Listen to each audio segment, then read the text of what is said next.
ئەمڕۆ ئێمە وەکو کۆمەڵی دەنگاری کوردستان پێشوازیمان کرد لە وەفتێکی پارتی دموکراتی کوردستان لە ساڵیادی ڕۆژی پارێزگای سلێمانیدا. تەوەری گفتوگۆکان بەگشتی ئەوەی کە گرنگ بوو لە لای ئێمە بابەتی خزمەتگوزاری بوو لە هەرێمی کوردستان و هەروەها بارودۆخی ناوچەکە بەگشتی و هەروە هەرێمی کوردستان بە تایبەتی. تاکید لەسەر چەند خاڵە کرایەوەی کە لەو خاڵانە ئەو بوو کە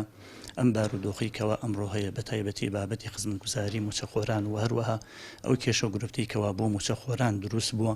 وای لێ هاتووە خەریک لە بەشێکیە وەکو پێویست نۆرمال شتەکان دەڕوا بەڵام لە بەشێکیشا وەکو پێویست ناڕوە. تاکید لەسەر ئەو کرایەوانێک کە ئەمە جارێکی تر مراجعە بکرێتەوانێ و هەروە ئیشی لەسەر بکرێ بۆ ئەوەی کەوا خەڵکی هەرێمی کوردستان زیاتر دڵخۆش بن بە خزمەتگوزاریەکان و هەروەها شارەکان لە لای ئێمە چ سلێمانی چ دوهۆک چ هەولێر هەر هەمووی وەکو یەکواتانێ بۆیە ئومێدەوارین کە بابەتەکان بە تایبەتی بابەتی خزمەتگوزاری بابەتێک بێت هەموو لایەکلەی مستەفید بێت و هەروەها ئەگەر بە شێوازێک لە شێوازەکان ئەو جیاوازیانە ئەگەر هاتوو ڕەنگی داوەتەوانێت لەسەر ژیانی خەڵکی نەمێنێت بەڵکو بە خاڵی ئیجابی بشکێتەوانێ و هەروە کاری لەسەر بکەین.